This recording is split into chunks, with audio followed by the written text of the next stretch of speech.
आगरा शहर, जो उस समय हिंदुस्तान की धड़कन हुआ करता था, अपनी पूरी शानो शौकत के साथ सुबह की पहली किरण का स्वागत कर रहा था। यमुना के किनारे बने आलीशान महल, हवेलियां और बागीचे सोने की तरह चमक रहे थे। शहंशाह जलालुद्दीन मोहम्मद अकबर का दरबार लगने ही वाला था और पूरे शहर में एक अजीब सी हलचल थी। लेकिन इस सुनहरी सुबह में एक हवेली ऐसी भी थी जहां मातम पसरा हुआ था। यह हवेली थी आगरा के सबसे धनी व्यापारियों में से एक सेठ धर्मदास की। पिछली रात उनके घर में एक ऐसी चोरी हुई थी जिसने पूरे शहर में सनसनी फैला दी थी। चोर न केवल उनकी तिजोरी में रखे सोने चांदी, हीरे जवाहरात और अशर्फिया ले गए थे, बल्कि उनकी पुश्तैनी इज्जत पर भी डाका डाल गए थे। सेठ धर्मदास, जिनकी गिनती शहर के सबसे सम्मानित लोगों में होती थी, फटे हुए कपड़ों और बिखरे बालों के साथ दरबार खास में उपस्थित हुए। उनकी आंखों में आंसू थे और चेहरे पर लाचारी। शहंशाह अकबर अपने भव्य सिंहासन पर विराजमान थे।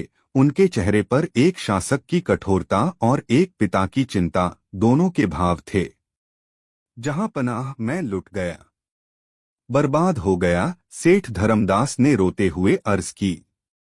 मेरी 7 पीढ़ियों की कमाई, मेरी इज्जत, सब कुछ एक रात में मिट्टी में मिल गया। चोरों ने कुछ नहीं छोड़ा। दीवारों में सेंध नहीं, दरवाजे टूटे नहीं, ताले कटे नहीं। ऐसा लगता है जैसे कोई भूत प्रेत आया और सब कुछ हवा में गायब कर गया। अगर मुझे न्याय नहीं मिला तो मैं इसी यमुना में डूबकर अपनी जान दे दूंगा। अकबर का चेहरा गंभीर हो गया। उनके राज्य में उनकी नाक के नीचे इतनी सफाई से चोरी होना उनके शासन पर एक तमाचा था। उन्होंने अपने सबसे भरोसेमंद कोतवाल शमशेर खान को तलब किया। शमशेर खान, यह क्या हो रहा है हमारी सल्तनत में? एक प्रतिष्ठित व्यापारी के घर ऐसी दुस्साहसिक चोरी हो जाती है और किसी को कानों कान खबर तक नहीं होती। हम तुम्हें 24 घंटे का समय देते हैं। चोर को मय माल के हाजिर करो, वरना तुम्हारी कोतवाल की पदवी खतरे में पड़ जाएगी। शमशेर खान ने सिर झुकाकर हुक्म कबूल किया और अपनी पूरी ताकत के साथ जांच में जुट गया। उसने शहर के हर जाने माने अपराधी को उठवा लिया, मुखबिरों का जाल बिछा दिया और धर्मदास की हवेली का कोना कोना छान मारा। लेकिन नतीजा सिफर रहा। कोई सुराग नहीं, कोई गवाह नहीं। ऐसा लग रहा था कि चोर हवा में ही आया और हवा में ही चला गया। 2 दिन बीत गए। शमशेर खान की सारी कोशिशें नाकाम रहीं। अकबर का गुस्सा 7वें आसमान पर था। दरबार में एक अजीब सी खामोशी छाई हुई थी। सभी दरबारी सिर झुकाए खड़े थे। किसी में हिम्मत नहीं थी कि वे शहंशाह की आंखों में देख सकें। तभी अपनी चिरपरिचित मुस्कान के साथ बीरबल ने दरबार में प्रवेश किया। उनके चेहरे पर न कोई चिंता थी, न कोई भय। अकबर ने उन्हें देखते ही तंज कसा, आ गए बुद्धि के सागर। लगता है तुम्हें इस मामले की कोई फिक्र ही नहीं है। यहाँ सल्तनत की इज्जत दांव पर लगी है और तुम ऐसे चल रहे हो जैसे किसी दावत में आए हो। बीरबल ने अदब से सिर झुकाया और कहा, आलम पनाह, चिंता करने से समस्याओं का हल नहीं निकलता, बल्कि बुद्धि पर पर्दा पड़ जाता है। मैंने कोतवाल साहब की सारी जांच देखी है। यह किसी आम चोर का काम नहीं है। यह काम किसी ऐसे गिरोह का है जो बहुत ही शातिर और संगठित है। उन्हें पकड़ने के लिए हमें तलवार से नहीं, दिमाग से काम लेना होगा। एक दरबारी जो बीरबल से जलता था, बोला, तो क्या अब हम चोरों के साथ दिमागी कसरत करेंगे? उन्हें पकड़कर काल कोठरी में डालना चाहिए। बीरबल मुस्कुराए, जरूर डालेंगे, लेकिन पहले यह तो पता चले कि चोर है कौन। जहां पनाह, अगर आप इजाजत दें और मुझ पर भरोसा करें तो मैं इस गुत्थी को सुलझाने का एक तरीका सोच सकता हूं। लेकिन मेरी शर्त यह है कि अगले 7 दिनों तक कोई भी यहाँ तक कि आप भी मेरे काम में दखल नहीं देंगे और न ही मुझसे कोई सवाल पूछेंगे। अकबर को बीरबल पर पूरा भरोसा था। उन्होंने कहा, ठीक है बीरबल, हमने तुम्हें 7 दिन का समय दिया। हमें सिर्फ नतीजा चाहिए, चाहे तरीका कोई भी हो। सेठ धर्मदास का माल वापस आना चाहिए और चोर हमारे सामने होना चाहिए। बीरबल ने सिर झुकाकर इजाजत ली और दरबार से चले गए। उनका पहला काम था शहर के अपराध जगत को समझना। वह जानते थे कि हर शहर की तरह आगरा में भी चोरों, उचक्कों और जेबकतरों की अपनी एक दुनिया थी। उनके अपने नियम थे, अपने इलाके थे और अपना एक मुखिया था जिसे वे उस्ताद कहते थे। बीरबल ने अपने जासूसों को काम पर लगाया। उन्हें चोरों का पता नहीं लगाना था, बल्कि यह पता लगाना था कि आगरा के तमाम छोटे बड़े चोरों का सरदार कौन है और उनका अड्डा कहाँ है। 2 दिनों की कड़ी मशक्कत के बाद बीरबल के जासूसों ने खबर दी कि शहर के सारे चोरों का एक अघोषित सरगना है, जिसका नाम है कल्लू उस्ताद। कल्लू उस्ताद कोई 40 साल का अनुभवी चोर था, जिसने अब खुद चोरी करना छोड़ दिया था, लेकिन उसकी इजाजत के बिना शहर में कोई बड़ी वारदात नहीं हो सकती थी। वह यमुना पार एक घनी बस्ती की तंग गलियों में रहता था, जहां पुलिस भी जाने से डरती थी। बीरबल ने एक अजीब फैसला किया। उन्होंने न पुलिस भेजी न सिपाही। उन्होंने अपने एक भरोसेमंद सेवक को एक पत्र देकर कल्लू उस्ताद के पास भेजा। उस पत्र में न कोई धमकी थी, न कोई हुक्म। उसमें लिखा था, उस्ताद कल्लू, हमें मालूम है कि तुम अपने फन के माहिर हो और अपने लोगों का ख्याल रखते हो। आगरा में एक ऐसी चोरी हुई है जिसने हम सबकी नाक में दम कर दिया है। यह काम किसी नौसिखिए का लगता है जिसने तुम्हारे उसूलों को तोड़ा है। हम इस मसले पर तुमसे और तुम्हारे साथियों से बात करना चाहते हैं। यह कोई सरकारी फरमान नहीं, बल्कि एक दावत है। आज से 3 दिन बाद शहर के बाहर पुराने बरगद के पेड़ के नीचे रात के अंधेरे में हम मिलेंगे। हम अकेले आएंगे, निहत्थे थे। हम चाहते हैं कि तुम भी आगरा के सभी छोटे बड़े चोरों को लेकर वहां पहुंचो। हम चोरों की एक पंचायत करना चाहते हैं। अगर तुम लोग नहीं आए तो समझ लेना कि सल्तनत की पूरी ताकत तुम्हारे पीछे लगा दी जाएगी और आगरा की गलियों से एक एक चोर को चुन चुन कर निकाल लिया जाएगा। फैसला तुम्हारे हाथ में है। तुम्हारा शुभचिंतक बीरबल।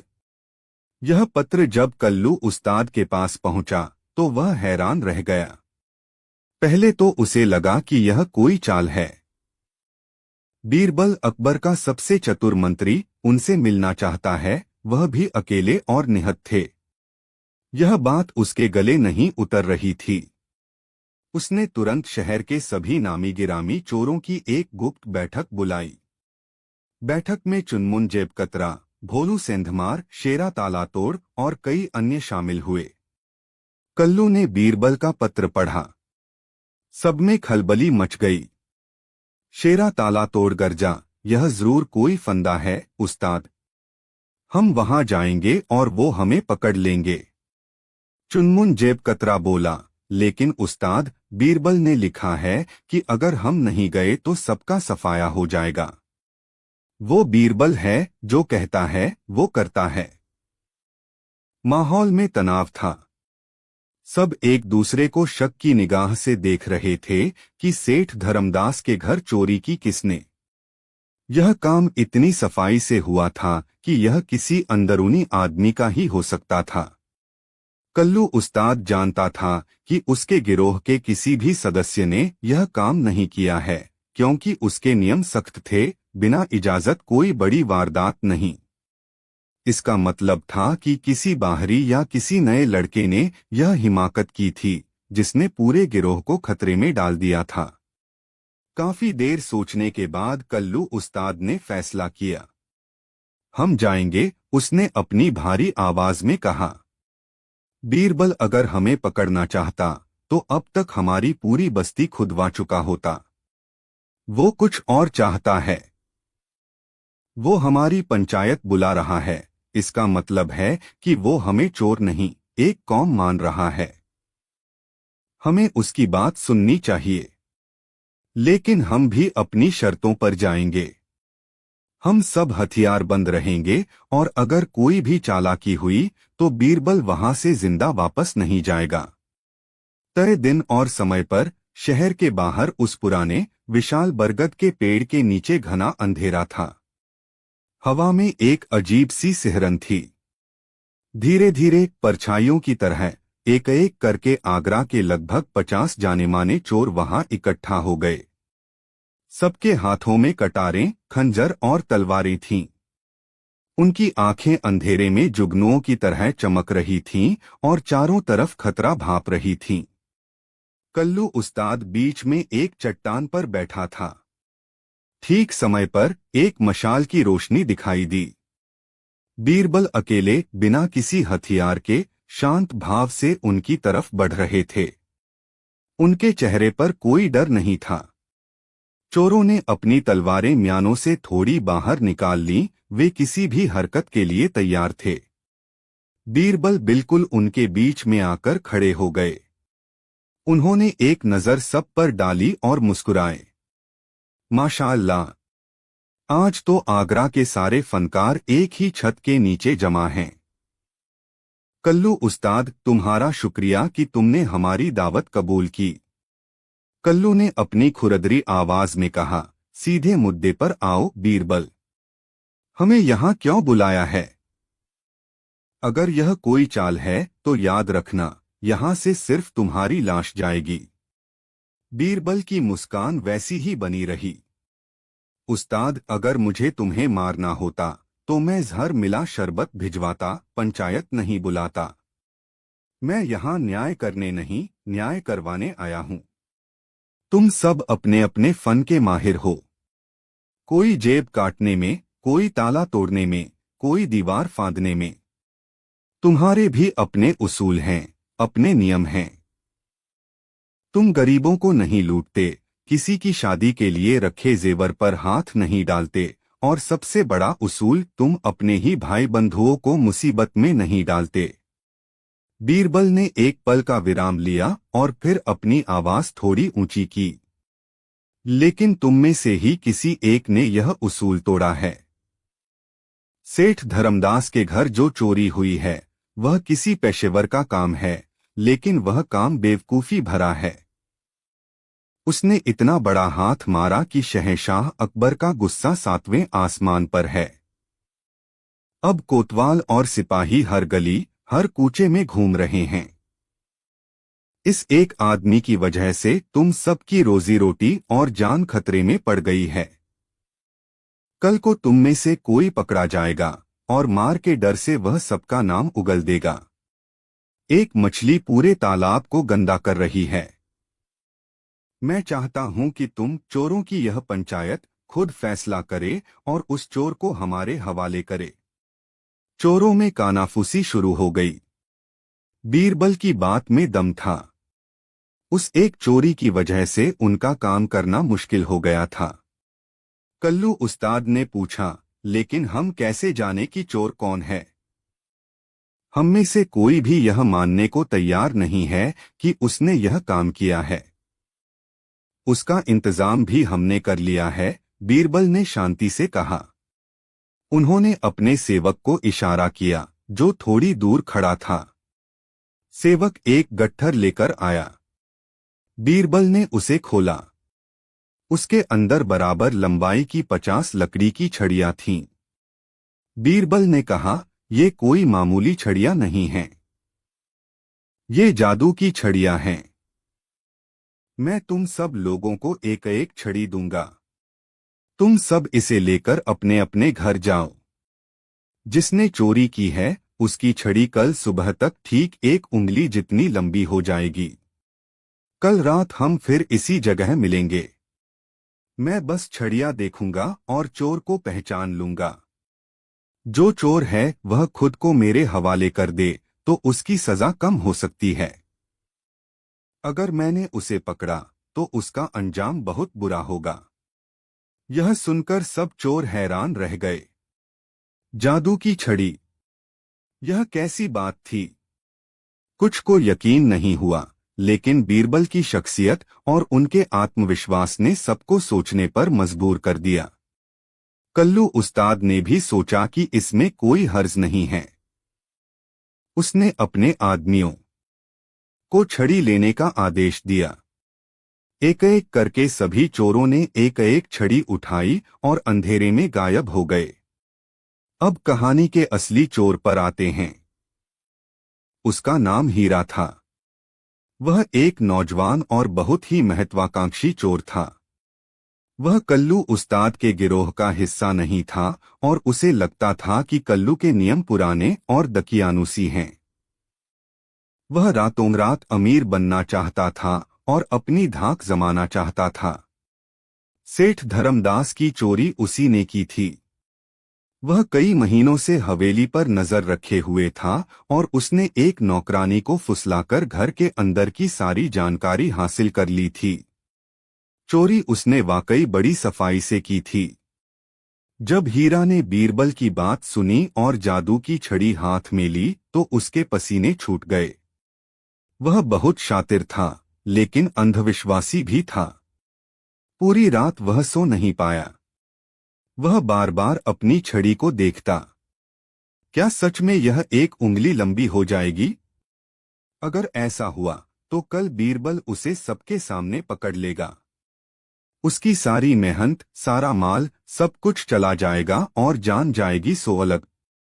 डर और घबराहट में उसका दिमाग काम करना बंद कर गया। अगर यह छड़ी एक उंगली बढ़ने ही वाली है, उसने सोचा, तो क्यों न मैं इसे पहले से ही एक उंगली छोटी काट दूं।